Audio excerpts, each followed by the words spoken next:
Hello students, स्वागत है आपका एक बार फिर से आपके अपने ही YouTube channel Sunita's mixing blog में। और आज करेंगे एक और लेसन प्लान सिमुलेशन का। लेसन प्लान हमारा रहेगा ये फोर्थ। इससे पहले मैं 3 लेसन प्लान्स के डाल चुकी हूँ, तो अगर आपने नहीं देखे हैं तो आप चैनल पे विजिट कर सकते हैं। और विषय हमारा सामाजिक रहेगा और उप विषय हमारा राष्ट्रीय चिन्ह रहेगा। तो बहुत ही सुंदर ये लेसन प्लान रहता है। मैंने भी अपने टाइम में यही डिलीवर करा था, तो बहुत अच्छे से ये परफॉर्म हो जाता है। तो समय अवधि डाल दीजिएगा सिमुलेशन की 15 से 20 मिनट रहती है। दिनांक डाल दीजिएगा, टीचर्स का नाम डाल दीजिएगा। आगे आप ये देखिए, मैं फोकस कर दे रही हूँ, आप इसको ज़रूर नोट कर लेना। वीडियो को पॉज करके सामान्य उद्देश्यों, अनुदेशनात्मक उद्देश्यों, ज्ञान बोध वगैरह ये सब कुछ अपने आप लिख लीजिएगा। और आगे देखिए, ये भी आपको खुद लिखने हैं, ये मैं पढ़ के देने वाली नहीं हूँ। बाकी लेसन प्लान मैं सारा रीड करूँगी, और अगर आपको दिखाई नहीं देता है तो आप वीडियो को पॉज करके सुन के भी आगे लिख सकते हो। तो इस तरह से आप ये सारा बना लीजिएगा। और स्टूडेंट्स अगर नए हैं चैनल पे तो सब्सक्राइब ज़रूर करिए, ये बिल्कुल फ्री है। और उसी के साथ मैं ये भी आशा करती हूँ कि जो आपके लेसन बनाने हैं अच्छे से बन जाएं, अच्छे से डिलीवर हो जाएं, अच्छे मार्क्स से आप पास हो जाएं, ठीक है। और साथ में नोटिफिकेशन जो है जो ज़रूर आप दबाइएगा। अगर आप लिख रहे हो लेसन प्लान तो लाइक भी करिएगा, ठीक है, और सब्सक्राइब भी करिएगा चैनल को। तो देखिए, शुरू करेंगे। फर्स्ट कॉलम बनाएंगे शिक्षण बिंदु का। सेकंड वन इज़ छात्राध्यापक कार्यकलाप, छात्र कार्यकलाप, चौक बोर्ड कार्य। यहाँ पे अगर आप बॉय है तो छात्राध्यापक लिखेंगे। अभी आप ब्लैक बोर्ड पे लिखेंगे राष्ट्रीय चिन्हों की परिभाषा, ठीक है। ये शिक्षण बिंदु है आपका। आप यहाँ पे श्याम पट कार्य में भी ये चीज़ लिख सकते हैं। यहाँ पे ब्लैक बोर्ड बनाइएगा, यहाँ पे बनाना है आपको ब्लैक बोर्ड, वहाँ पे लिखना है राष्ट्रीय चिन्ह। राष्ट्रीय चिन्ह तो राष्ट्रीय चिन्ह वे होते हैं जो हमें राष्ट्र की ओर से प्रदान किए जाते हैं, जो हमारी स्वतंत्रता का भी प्रतीक है, उन्हें हम राष्ट्रीय चिन्ह कहते हैं। सबसे पहले हम राष्ट्रीय ध्वज के बारे में पढ़ेंगे, क्योंकि जैसा कि चार्ट में दिखाया गया है कि हमारे राष्ट्रीय चिन्हों में से राष्ट्रीय ध्वज भी एक महत्वपूर्ण चिन्ह है। चार्ट की सहायता से बताते हैं। तो छात्र जो है चार्ट की तरफ देखेंगे, और चार्ट क्या है, ये नेचर से चार्ट, आप सिंपल सा चार्ट जो है मैं आपको बताती हूँ रोज़, और बहुत ही अच्छे से ये बन जाता है, कम समय में बन जाता है। तो फ्रेंड्स, होप दैट आपको ये अच्छा लगेगा। तो अच्छा लग रहा है तो इसको बनाइए, और साथ में चैनल को सब्सक्राइब करना नहीं भूलिएगा। फिर से आपको कॉलम बनाने होते हैं, ठीक है। तो राष्ट्रीय ध्वज डालेंगे। तो सबसे पहले हम राष्ट्रीय ध्वज के बारे में बात करेंगे, तो यहाँ डालेंगे, और यहाँ पे ब्लैक बोर्ड बनाइएगा आप काला सा, और यहाँ पे आप राष्ट्रीय ध्वज लिख देंगे।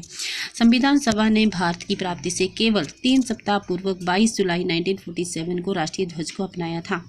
ये आयताकार का है और चौड़ाई में 3:2 का अनुपात है। ये 3 बराबर भागों में बांटा गया है, और तीनों भागों में रंग भी अलग अलग हैं।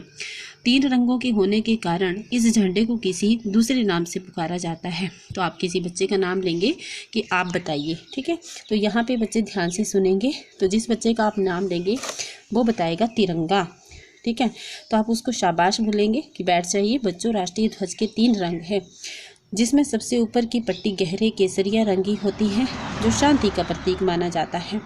सबसे नीचे की पट्टी हरे रंग की होती है, और वैसा ही कलर आपको यहाँ पे करना भी है, जो कि हरियाली का प्रतीक होता है। सफ़ेद पट्टी बीच वाली पट्टी होती है, और इस पट्टी के बीच में एक नीले रंग का चक्र होता है, उसमें 24 तीलियां होती हैं। ये चक्र हमें सारनाथ से प्राप्त हुआ है। इस चक्र को अशोक चक्र के नाम से भी जानते हैं। तो छात्र ध्यान से सुनेंगे, और बहुत ही अच्छा ये लेसन प्लान रहता है, आप इसको डिलीवर ज़रूर करिएगा। बहुत ही इंटरेस्टिंग है। हमारे राष्ट्रीय चिन्ह और भी हैं, जैसे कमल का फूल, बाघ, मोर, राष्ट्रीय गान, राष्ट्रीय गीत आदि। और भारत के सभी नागरिकों को इन सब राष्ट्रीय चिन्हों का सम्मान करना चाहिए, चिन्हों का सम्मान करना चाहिए। फिर आप यहाँ पे टॉपिक डालेंगे राष्ट्रीय चिन्हों का महत्व, और आप यहाँ पे ब्लैक बोर्ड पे बना भी दीजिएगा राष्ट्रीय चिन्हों का महत्व। राष्ट्रीय चिन्हों के महत्व को भारत के प्रत्येक नागरिक को समझना चाहिए, क्योंकि जब तक ये राष्ट्रीय चिन्ह हैं हम स्वतंत्र नागरिक हैं। ये चिन्ह हमारी स्वतंत्रता के प्रतीक हैं, और इनकी रक्षा भी प्रत्येक नागरिक को सच्चे मन से करनी चाहिए।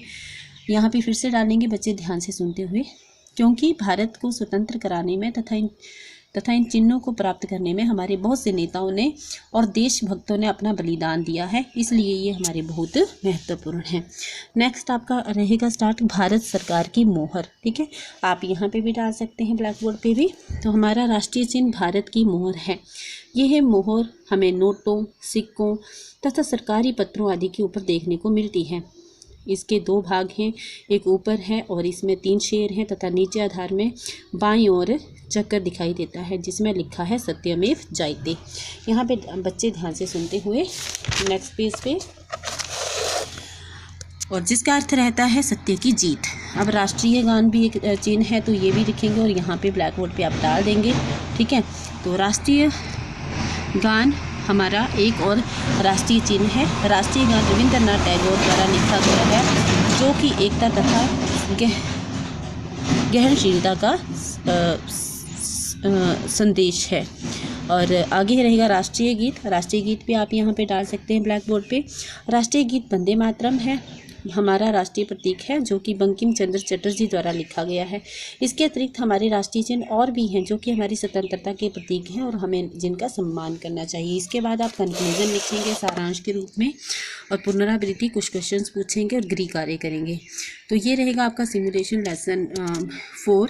और इससे पहले 3 जो चैप्टर किए हैं अपलोड, वो आप देख सकते हैं चैनल पे जाके, और चैनल को सब्सक्राइब जरूर करिए और काफ़ी यूज़फुल रहेंगे आपके लिए। और इसको ज़रूर बनाइए लेसन प्लान को। तो मिलते हैं एक नए टॉपिक के साथ। Thank you for watching.